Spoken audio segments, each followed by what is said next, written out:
Et pour les fans de rugby, samedi, le 15e de France a rencontré le 15 de la Rose. Un match comptant pour le tournoi de 6 nations.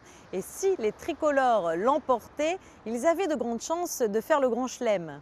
C'est à l'occasion de cette rencontre de haute importance que la Fédération monégasque de rugby a décidé de réunir joueurs internationaux et partenaires aux Est. Le reportage d'Émilie Rousseau. C'est assurément un match réunissant la suprématie du rugby européen. Les frères ennemis, la France et l'Angleterre, se sont retrouvés à Twickenham. Ils étaient une cinquantaine à avoir répondu à l'invitation du Zest Monaco pour assister au Crunch, comme on le surnomme. Parmi eux, des rugbymen du RC Toulon, dont Fabien Sidré.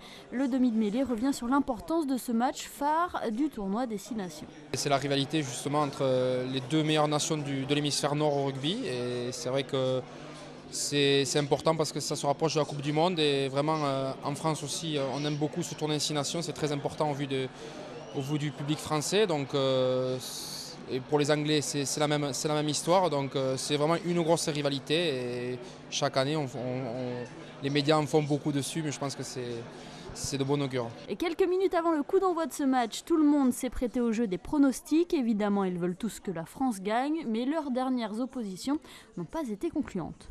On doit tous pronostiquer quelque chose et moi j'ai pronostiqué un 24-18 en faveur des Anglais, malheureusement. Fabien Sidré aura vu juste, peut-être pas sur le score, mais c'est bien les Anglais qui ont remporté ce choc Angleterre-France 17-9. Le Crunch aura rempli Twickenham et aura réuni plusieurs millions de téléspectateurs devant leur écran, de quoi attirer de nouveaux licenciés.